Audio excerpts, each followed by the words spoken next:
بسم اللہ الرحمن الرحیم۔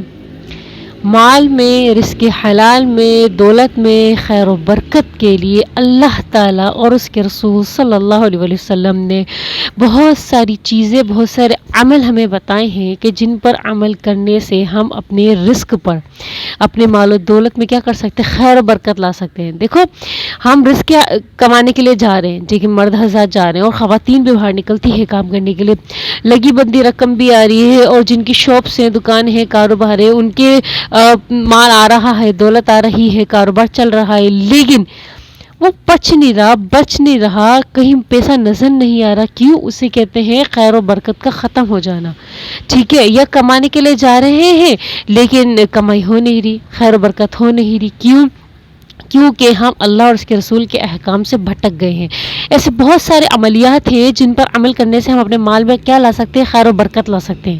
خیر و برکت کیا ہوتی ہے؟ جیسے دودھ ہوتا ہے، دودھ کے اوپر ہوتی ہے ملائی، دودھ تو ہمیں مل گیا، اب ملائی کیا ہوتی ہے؟ وہ ایکسٹرا ہوتی ہے، کیا ہوتی ہے؟ وہ ایکسٹرا چیز ہوتی ہے، اور وہ اللہ کی طرف سے کیا ہوتی ہے؟ انعام ہوتی ہے۔ سمجھ آ رہی ہے بات؟ انعام ہوتی ہے، اسے کہتے ہیں خیر و برکت۔ تو یہ خیر و برکت لانے کے لیے، اپنے مال و دولت میں، اپنے رزق میں ملائی لانے کے لیے ہمیں کسی نہ کسی عمل پر عمل کرنا ضروری ہے جو اللہ اور اس کے رسول نے بتائے ہیں، ٹھیک ہے، صلی اللہ علیہ وسلم۔ تو بہت سارے ایسے عملیات ہیں جو میں ایک کو الگ الگ طریقے سے بیان کروں گی، اور وہ بھی الگ الگ ویڈیو میں۔ کیونکہ دیکھو میں اگر ایک ہی ویڈیو میں سارے عمل رکھ دوں، بہت سارے رسول اللہ صلی اللہ علیہ وسلم نے ہمیں عمل بتائے ہیں خیر و برکت کے لیے، رزق کی حصولی کے لیے، تو میں اگر ایک ساتھ رکھ دوں گی نا تو پھر آپ کنفیوز ہو جاؤ گے کہ میں اس پر عمل کروں، کہ اس پر عمل کروں، یا اس پر عمل کروں۔ سمجھ میں آ گئی بات؟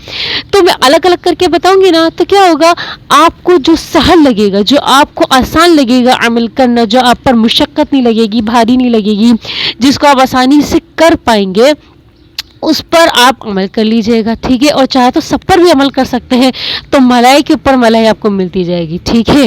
تو پہلا عمل میں لے کر آئی ہوں، اسے کہتے ہیں توبہ استغفار، ٹھیک ہے۔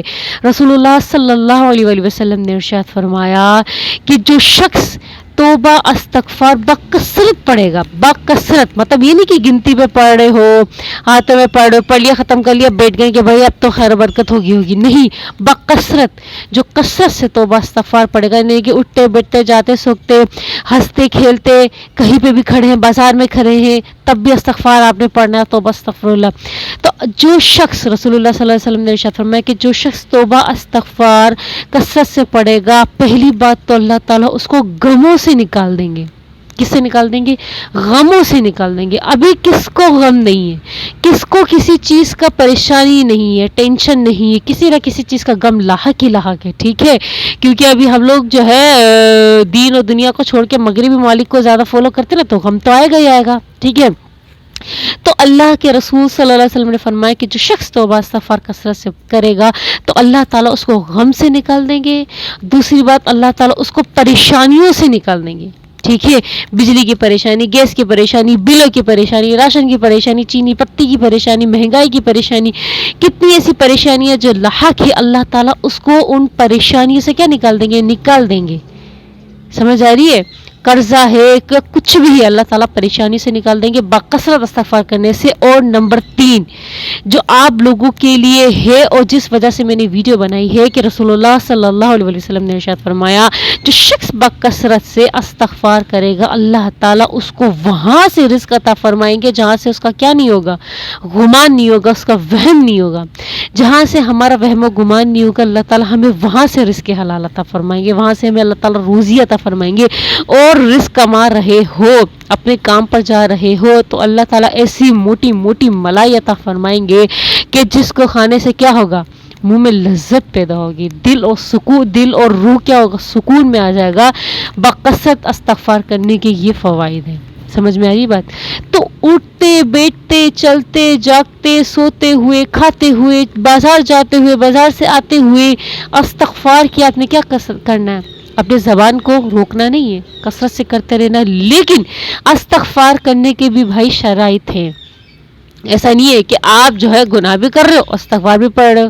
آپ فون پہ بات کرو کہ بھائی ہاں فلاں بندہ ایسا ہے، جبکہ وہ ایسا نہیں ہے، آپ نے بہتان بن دیا اور آپ بعد میں فون بند کر کے استغفار کر رہے ہو.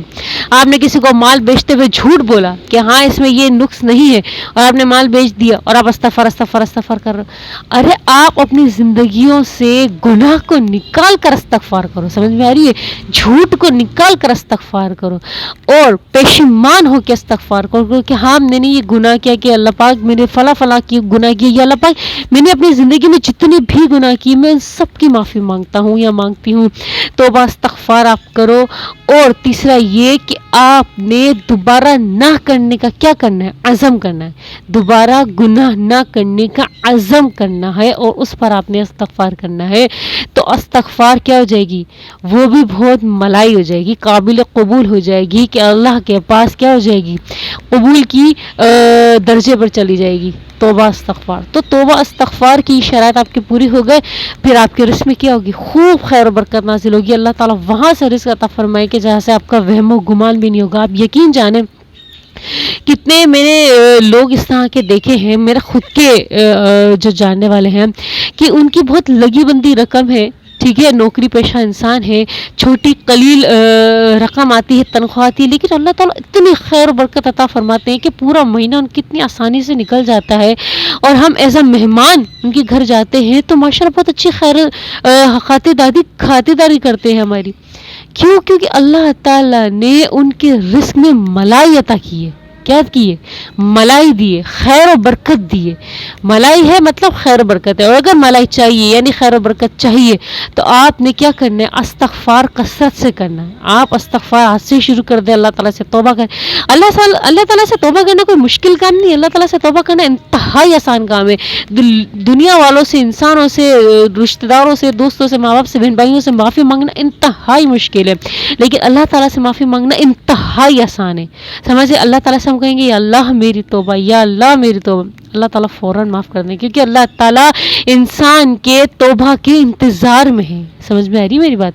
تو اللہ تعالیٰ سے آپ آج ہی توبہ استغفار کیجئے اور اللہ تعالیٰ سے کہیے اللہ پاک میں آج کے بعد یہ گناہ کبھی نہیں کروں گا یا کبھی نہیں کروں گی، اور اس پر تو میری مدد فرما تاکہ میں دوبارہ نہ کر سکوں. سمجھ آئے؟ کیونکہ انسان تو خطا کا پتلا ہے کہ غلطی سے اگر وہ گناہ دوبارہ سرزد ہو گیا تو اللہ تعالیٰ سے واپس پشیمان ہو کے اللہ تعالیٰ سے معافی مانگی جائے، یا یوں اللہ سے استغفار نہیں کیا جائے کہ بھائی گناہ کروں گا استغفار کروں گا، گناہ کروں گا استغفار کروں گا. نہیں، پشیمان ہونا، اللہ تعالیٰ سے مدد کی بھی طلب کرنی کہ اللہ پاک مجھے اس گناہ سے بچانا تاکہ میں گناہ میں دوبارہ نہ جا سکوں، اور تو میری توبہ کو کیا کر؟ قبول کر. سمجھ آ رہی ہے میری بات؟ تو اللہ تعالیٰ سے ملائی چاہیے اپنی مال و دولت میں، رزق میں، اور تو آپ نے کیا کرنا؟ استغفار کرنا ہے. سمجھ میں آ گئی بات؟ امید کرتی ہوں میری بات آپ کو سمجھ میں آئی ہو. جزاکم اللہ خیرا، احسن الجزاء فی الدارین.